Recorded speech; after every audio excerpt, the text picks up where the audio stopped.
Hello, and welcome to the Mid-Ohio Valley Public Forum video podcast. I'm Jennifer Bryant, And I'm Kim Van Ryn. and we're your co-hosts. The pandemic has changed quite a bit in our country. And this is an election year. So one of the things that is different is candidates can't campaign the way they normally would. So we made these video podcasts and we're hoping they will help you become a more informed voter when you go to the polls in a few weeks. Yeah, like she said, Election Day is right around the corner. Early voting begins on Wednesday, October 21st, and runs through the 31st. Then comes Election Day, November 3rd. That's your last possible day to vote. So our podcasts are available on Facebook, Twitter, and YouTube, or by searching Spotify or your favorite podcast outlet. I'm ready. This evening, we're interviewing MaryAnn Claytor. MaryAnn is running for Auditor of the state of West Virginia. Welcome, MaryAnn. We're so glad you could join us this evening. Well, thank you for inviting me. Well, take just a minute and give us a short introduction on who MaryAnn Claytor is and tell us why you decided to run for the state auditor. Well, I'm a mother, grandmother, wife, preacher. I don't know what else. Auditor. I was a auditor for the West Virginia State Auditor's Office for over 22 years until my son became paralyzed from the neck down. In 2014, that happened, and I decided to quit to take care of him. But during that time, I started a business where I provide services to local governments. So I kept in touch with what was going on in the auditor's office. I'm the only candidate that has an accounting degree and 22 years of experience as a real auditor, over 30 years experience in governmental accounting. The reason I ran for state auditor is whenever Glenn Gaynor decided that he wouldn't run again, I just felt like we needed someone who had the expertise that I have to move the office into the direction of that would most benefit the citizens and would be able to provide training to our local governments, concentrating on taking as much of politics, because that's what I was always concerned, that when you have someone that is in an elected official position, that politics would interfere with how they would lead the office. So I've had people ask me, well, if you get elected, what'll keep you from change? And I said, well, I was a real auditor for 22 years, and I can withstand political pressure, because people would be surprised, but you do deal with that when you're an auditor, because we audit elected officials. So I just wanted somebody that had the right experience and that could remove the politics out of the auditor's office, make sure there wasn't anything. People can trust the integrity of the numbers. Well, MaryAnn, a lot of voters don't understand what it is a state auditor does. So could you take just a moment and quickly cover what are the major responsibilities of our state auditor? Well, based on code, the auditor is the official bookkeeper for West Virginia and also the supervisor of public offices. In its capacity as the bookkeeper for the state, deals with the state expenditures. So we're a watchdog in a sense. We need to make sure that the expenditures that are paid out are in compliance with the laws and regulations of the state of West Virginia and the federal government as well. And as the supervisor of public offices, that has to deal with our local governments, like your county courthouses, which would be, we audit the magistrate court systems, we audit the circuit clerk, the county clerk, the assessor, county commissions, sheriff's offices also. And then we audit municipalities, we audit component units, which could be your Board of Health, your economic development authorities. I might be missing some. There, ambulance authorities. Wow. Yeah, yeah. That's There's a a huge- lot of yes. There's a lot of auditing. You know, my opponent likes to downplay the need for someone with my type of experience, but it deals 99.9% with auditing and accounting. And honestly, I feel like 100%, but I'll give you a little bit of a, you know, if they can come up with what they think does not deal with accounting and auditing. But those are my, we also do that people may not know is we approve the budgets of the local governments. We provide training for local governments. And those are all things that I have actively done whenever I was with the auditor's office. And I just believe that we have to get away from having figureheads, because if you can just elect somebody as a figurehead to step in when maybe something controversial comes in and they get their talking points, show their face to tell you a little tiny bit, have their staff take over. I just don't feel like that's not the way we live in the real world. And it's time that we hold them accountable to having knowledge that's associated with the office that they are to be in charge of. And that's another reason I ran for auditor, because I want to set a standard so that there is a high bar that people who want to run for office must achieve in order to be servants to the citizens of West Virginia. Well, we take for granted that you are running for a state auditor to be of service to the people of West Virginia. In regards to the responsibilities of state auditor, which you've listed are quite extensive, what are the biggest issues you see? Well, there's still issues that I discussed in 2016 that have gotten worse under the current auditor. Our audits are way behind, and I looked at the numbers pre-COVID, because politicians like to spin things. So I knew that the excuse when I started talking about this would have been, oh, we're behind on audits because of COVID. Well, I took the numbers that off of the website before. Well, they're not real transparent on the website. You've got to search for it, but I took them, I calculated, the dates that audit reports were released. And when Glenn Gaynor left in 2016, if you were to look at his 14 audits that were behind, it was about, for county government, it was about 11%. And for his municipalities, they were around in the 40s.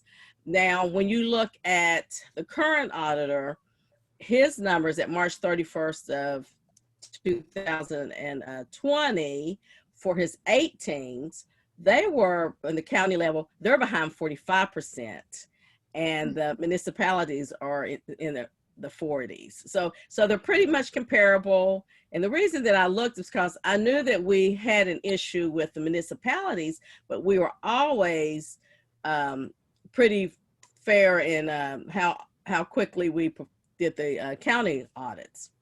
And this is a big management problem that's going on.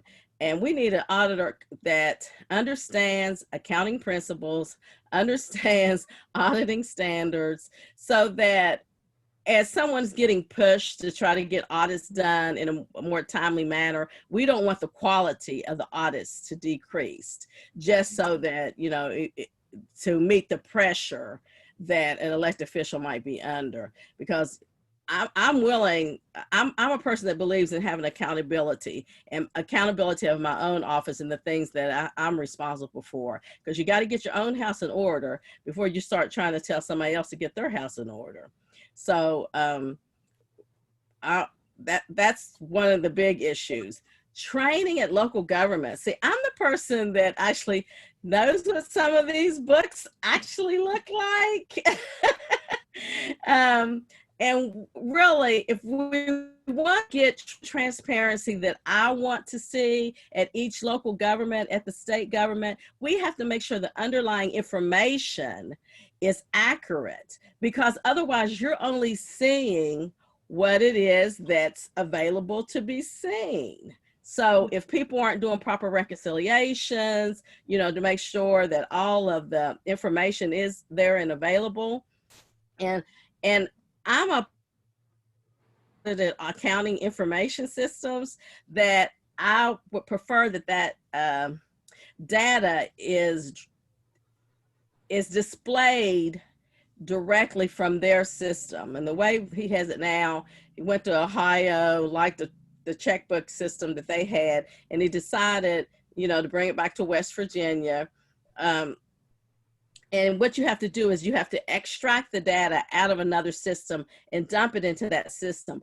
That gives you, there's a weakness in internal control there, because numbers can be manipulated, data can be, erased. So that interferes with, your transparency. So it needs to be something that's set up that would be displayed directly from their system. And the OASIS, I have not been able, I'm like, I don't really want to pay to FOIA it, because you know what? To me, I've already paid for that when I pay my taxes. So why should I have to get a FOIA? I was trying to find the minutes of the ERP board that is over the West Virginia OASIS, because, we spent hundreds of millions of dollars on that system. And when the current auditor came in, he said that he was going to, fix the problems. And the thing that I said was I was going to hold them accountable, because I did the same thing when I was an auditor. If there was a system and their internal controls were bad, or I didn't feel like the client was getting the services they needed, or weaknesses out of that system, then I would issue a finding to force the hand of the software company to fix those problems. So I'm not a stranger to holding people accountable to products that are purchased.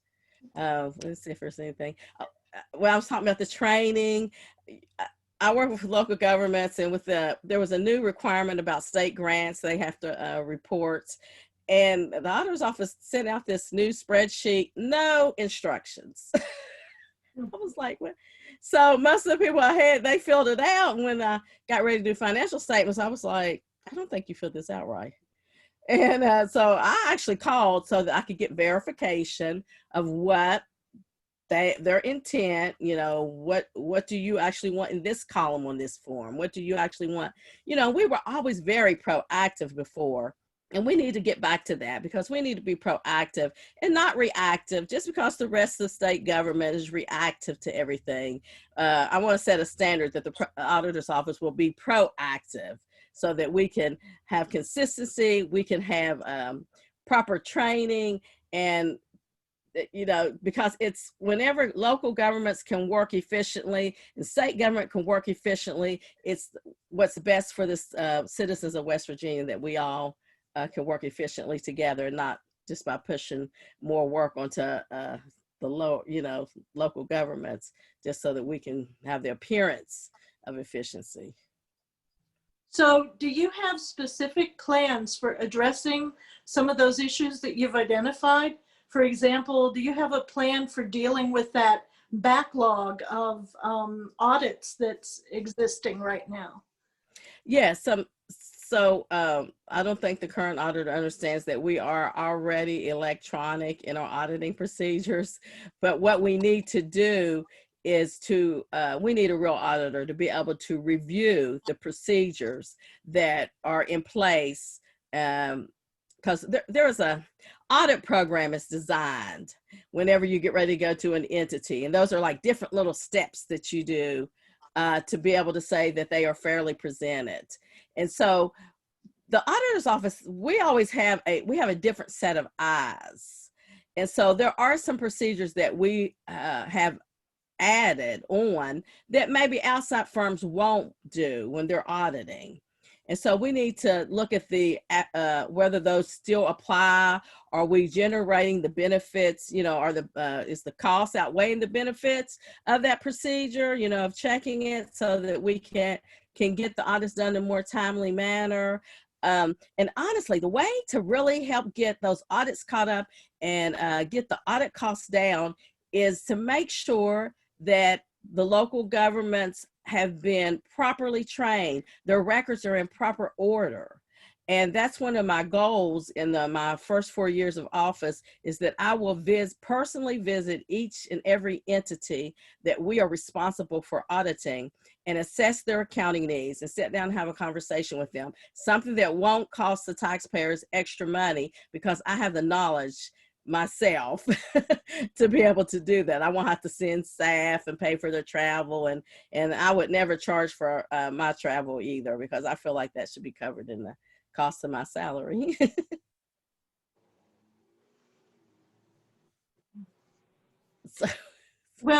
So voters often don't have the opportunity, especially this year, to get to know candidates on a personal level. You've told us a little bit about yourself, but we'd like to know a little bit more, because we think it's helpful for the voters to know the people that are running for office as an individual, not just as a candidate. Well, tell us what you're most passionate about.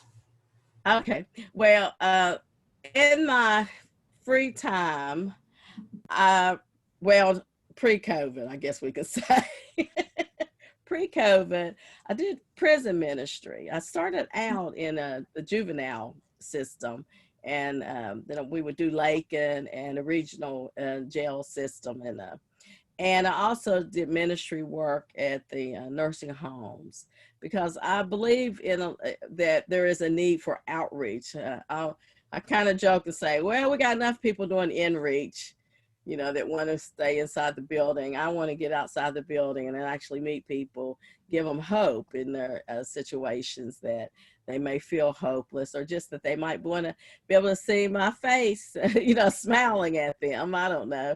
And I kind of got, that was a outlet for me when I was taking care of my son, because it was really hard to look at him and the condition that he was in, and he couldn't speak, and he was 24/7 care, and it was very disappointing that, you know, after he passed away, that those activities were kind of shut down, because I felt like, well, I'll do more volunteer work to kind of keep myself busy, so that I could and it really, you think you're going to inspire people, and they end up touching you and blessing you. It's an experience that everybody really needs to get involved with, because you'll be very shocked, and it helps you to break down stereotypes that you may have about certain individuals.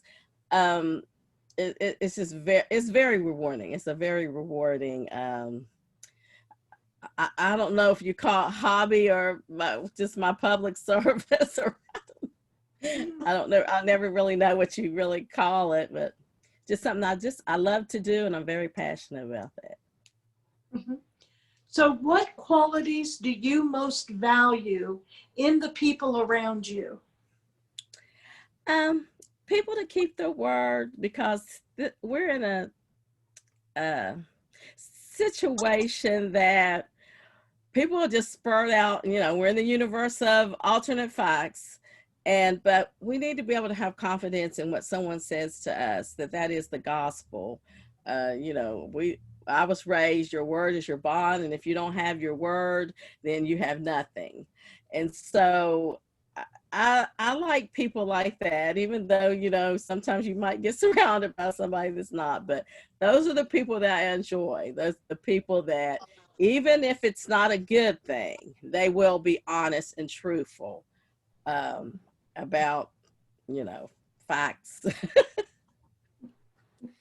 Well, it sounds like you've touched on this a little bit too. What do you like to do in your off time, maybe other than your volunteering, and do you have any hobbies other than that? You know, I really don't have, I guess you could say, so when I was taking care of my son, I would have to, there was a breathing treatment that was had to be done at midnight. And so I would stay up, and it was probably 2 o'clock before I would really get in bed. So I got used to playing games on Facebook. So that was kind of like my, uh, and it's so funny, cooking games. Started out with farming. That got a little boring, and I started doing some cooking games, and sometimes I might just play solitaire or something. But I got into, and if I'm not the next auditor, I'll probably be doing games. Oh, Well, with that, we've come to the end. Now's the time we like to give you a few minutes to tell us and the voters anything else you think we need to know that we haven't hit on yet, including how to get more information on your campaign, how to get in touch with you, get a yard sign, donate, etc. Well, they can go to our website to sign up, to text messaging, phone banking. It's MAC, M-A-C, the number 4, WV.com. There's a link to sign up. There's a link to donate. One of the things about my campaign that's probably different from other people's campaigns is I'm very frugal with my money. So, because it's not a position when you don't have the political clout, you don't pull those big dollar, donations. So we get lots and lots of small dollar donations, which of course, takes more of those to be able to get your message out. But I don't pay for any travel costs out of my campaign funds. I pay for, except for I just rented this bus. We're doing a bus tour to 55 counties. So I guess in a sense you could say that's a travel cost, but it's more of an advertisement. Most of everything that I spend our campaign money on is for direct advertising. I don't pay for consultants. I don't have paid staff. I always tell people, if you're looking for a paid position on the campaign of MaryAnn Claytor, you're looking for the wrong one. Because I believe we need to get people elected, not really by how much money they have, but based on their qualifications, based on the energy that their campaigns can, get people inspired and energized to work for you without being compensated. Because my goal is that one day I would like for us to, get that influence of money out of the way. And if we can manage to get MaryAnn Claytor elected to office without the political clout, and then I think it will be a stepping stone for other people and energize them to say, if she was able to do it, that I'll be able to do it too. So I appreciate any help that anybody wants to get the yard signs. I had left some at the mobile headquarters down in Wood County, but if they're running low, we can try to replenish those. I just got another order, which I said this hopefully will be my last order. There has been a great demand for our signs that was different from than what I thought with COVID going on. So I really started out doing like a small order because I was like, oh, we're probably not going to need that many. And I kept running out. People kept asking for signs. I kept asking for signs. I kept asking for signs. So hopefully, we only got about 19 days left. So hopefully this is the last order. But we've got plenty of signs if anybody would want a sign. all right. Well, MaryAnn, we really appreciate you coming and doing this podcast this evening. I've enjoyed talking to you. We wish you the best of luck in your campaign. And everyone, remember, stay safe and wash your hands.